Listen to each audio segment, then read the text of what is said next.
Okay, so here's a short preview presentation on Book 13 of Emily Wilson's translation of Homer's The Odyssey, a book she entitles Two Tricksters.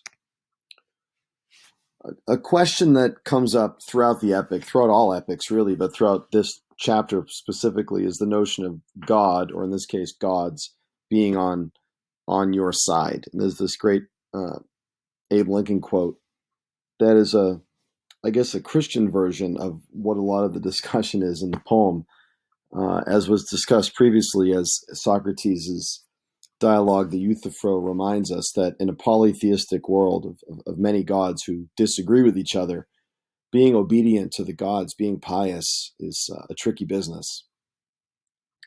So when terrible things are happening to people in the Iliad and the Odyssey, they're always trying to figure out what the gods want, rightfully so. Abe Lincoln has this quote: "My concern is not whether God is on our side. My greatest concern is to be on God's side, for God is always right." And I think when you consider the sort of personalized gods of this poem, and in Odysseus's case, it would be Athena. He would believe this to be the case. So after 4 chapters in which we get the state of affairs in Odysseus's home and the state of Odysseus's family without him as he's out returning from war. And then we get some chapters of Odysseus's current circumstances. We get Odysseus being shipwrecked on the island of the Phaeacians.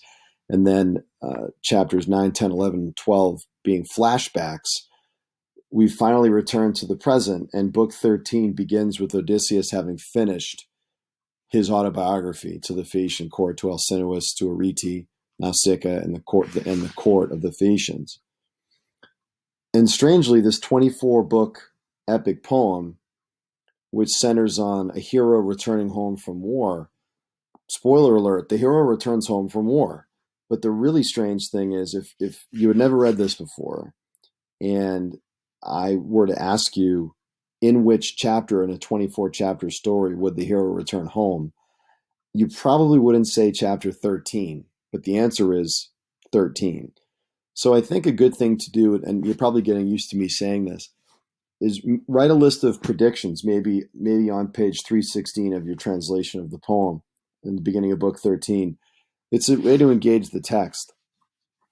What would be logical and maybe not logical predictions for Odysseus's trip from the Phaeacians to Ithaca? So will there be something with his men? Will there be something with Poseidon? Will there be something with Athena? Will there be other monsters, other obstacles? Will there be clever choices, terrible choices? And then when he returns home,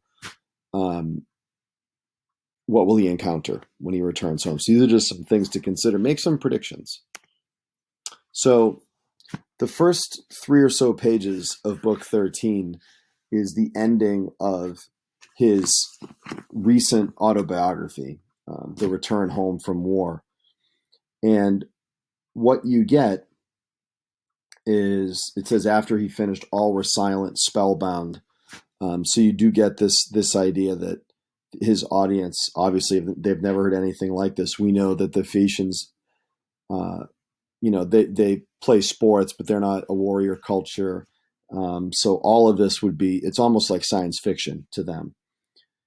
So pay attention to Alcinous's generosity and treatment, but sort of like Calypso's island, to some degree, Xerxes' Aia. This is another sort of paradise environment. The temptations aren't merely, romantic or sexual for Odysseus. They're domestic as well. Not being sure whether he can return to his domestic situation in Ithaca, he's presented over and over again with paradises to live in.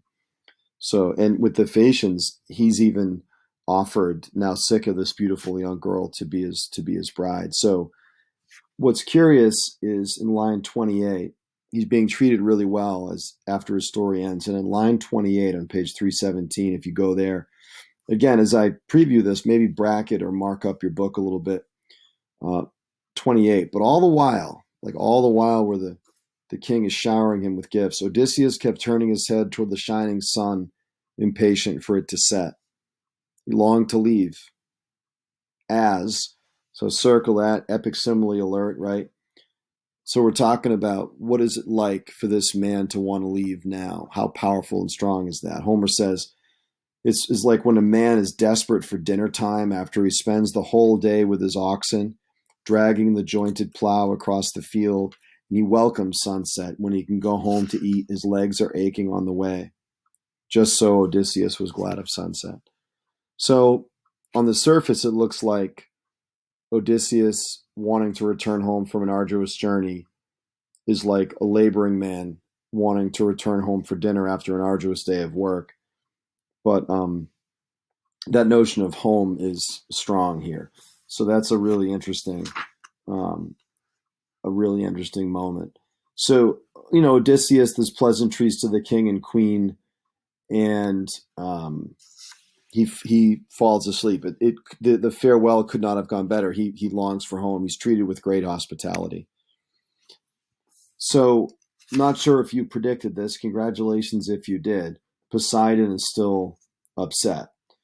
Here's the weird thing. Odysseus, after living in this sort of paradise environment, he seems really tired. So in line 113, it says on page 320, they rode inside the bay. They knew the place of old. They got home really fast, okay? Their arms were pulling at top speed. The ship was traveling so fast. So they're home, like they're in Ithaca.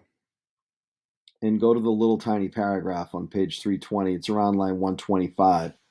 Poseidon, lord of earthquakes, still remembered his hatred of Odysseus. He asked Zeus what he meant to do.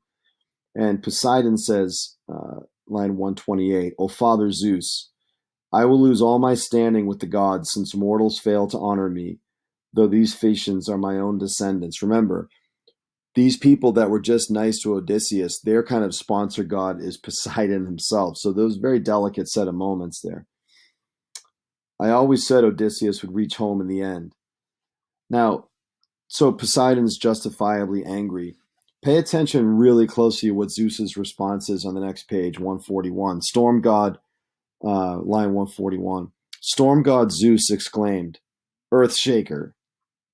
How absurd, right? I think the last time Zeus said the word absurd, I'd be curious to know the Greek, is the very first time he talks, where he talks about how absurd it is that mortals blame the gods for all their problems. Here, he says to Poseidon, how absurd. The gods don't dishonor you, Poseidon. It would be hard to disrespect an elder so high-ranking.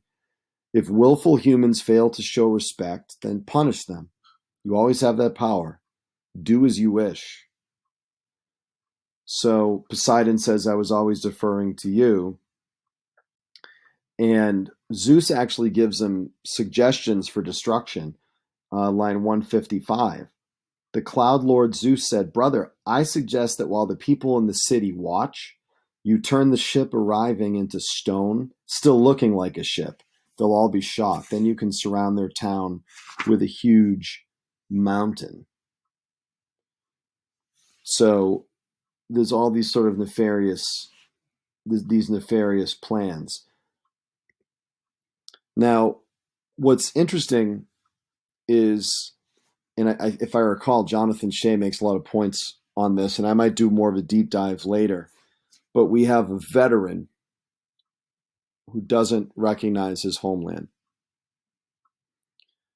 I mean, some of you maybe in a less dramatic fashion grew up in a particular town and then leave for a long time, and when you come back, maybe it's developed with more high-rise apartments, maybe the stores that are different.